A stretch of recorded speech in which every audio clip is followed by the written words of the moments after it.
Hi everybody, welcome back to the More YouTube channel. It's Chris back with a rant stroke thought of the day. No rants really here, just a thought, an irritated thought really. A bit like a bug that crawls under your skin, makes you itch, and you just need to get rid of it and get it out of your system and flick it away. Unfortunately for me, that bug is Miguel Almiron. War Miggy as much as the fans love him. For starters, before I get started on this, he seems like a lovely bloke. I don't think I've ever seen anybody smile more than Miguel Almiron in my entire life, probably outside of the ventriloquist dummy. He seems like a lovely guy. I think spending time in his company would be enlightening.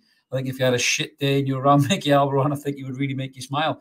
But he doesn't make you smile on the football pitch when he makes stupid decisions in key moments. And I really feel like the lad is being let down a little bit by the club here. And that may sound a little bit controversial. I'll explain my reasons for that in a minute. But Miguel Almiron's had a great 18 months to 2 years, with the takeover and the feel-good factor of the club. And, one thing you can never accuse Miguel Almiron of is not trying hard enough. The boy runs and he runs and he runs and he runs and he runs.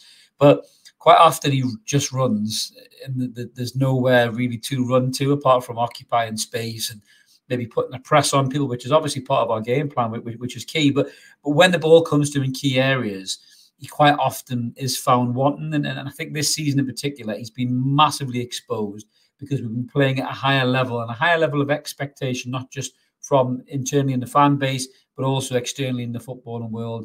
The Champions League, a good example, that kind of a thing. And in key moments, Miggy has found himself in space because the boy can find himself in space. He's got that pace.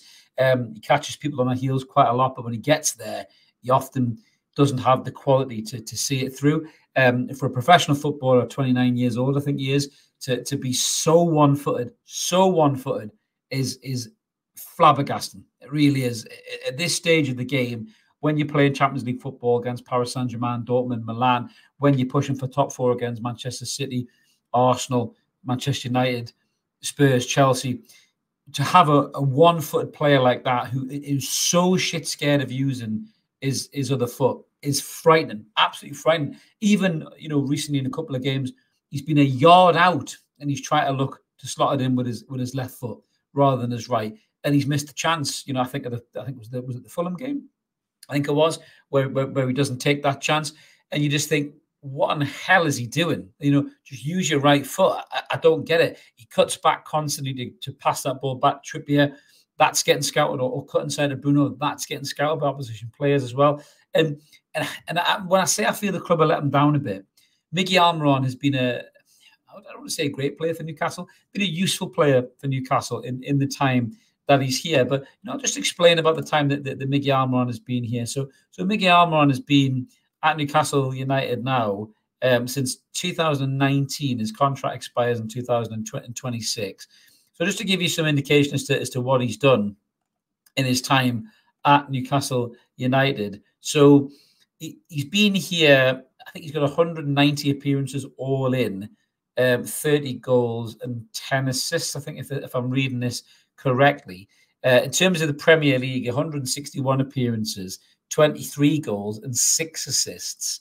And that isn't great for a winger, to be brutally honest with you. Just to put this into retrospect before you think I'm digging the guy out. Do you remember Damien Duff? I'm sure you do remember Damien Duff, who was a bit of a waste of space, as many Newcastle United's fans thought back in the day. Damien Duff got more assists than Miguel Almiron in half the games. So he played for Newcastle United 86 times, did Damien Duff, 6 goals and 8 assists.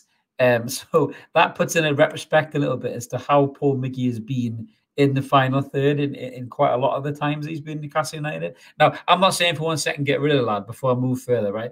I'm not saying get rid of him. I think he's a very good squad player. What we should have done this summer, and this is the point of my video, I'm getting massively frustrated here because we've gone out in the Champions League where, again, just by fine margins, but fine margins where the lack of quality in a player like Miggy is presented with an opportunity he can't finish, he can't realise because he's not good enough. That's the bit that winds him up the most. Against Chelsea in the Cup, he gets the ball, instead of running to the corner and using a bit of game management, he takes a shot and puts us back under pressure.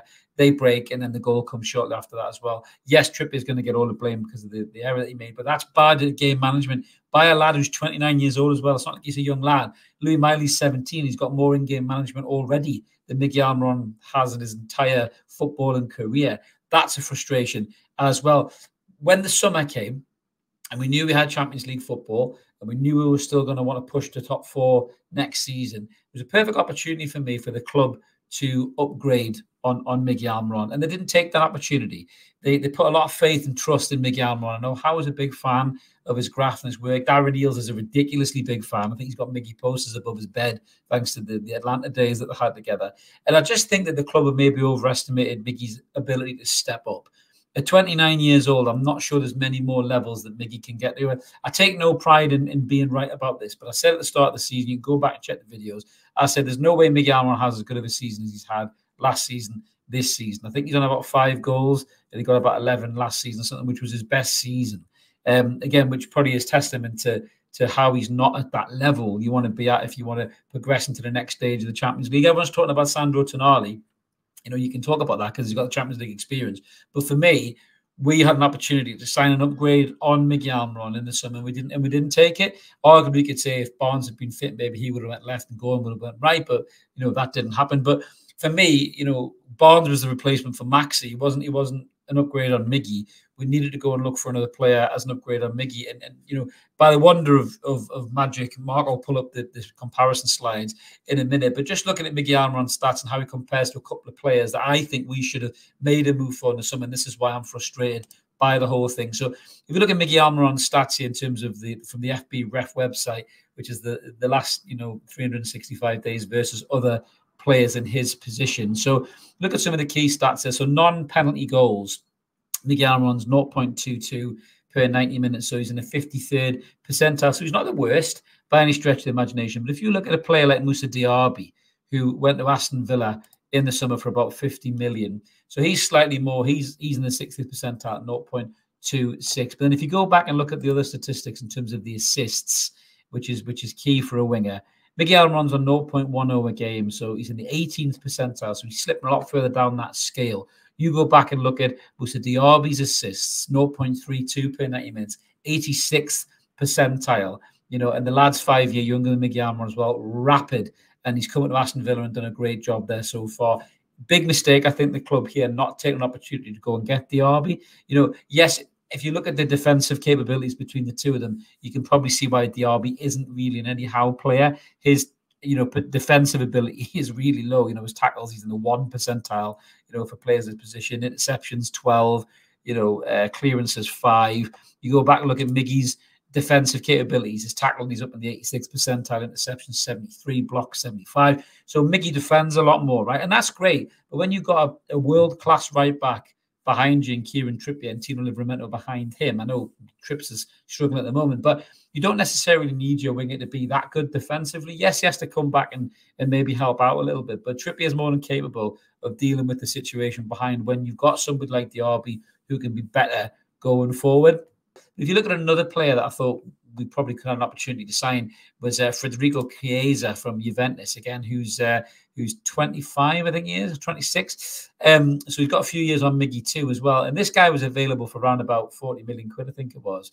You look at his assist there, he's 0.23 a game versus Miggy. That's the difference right there in quality.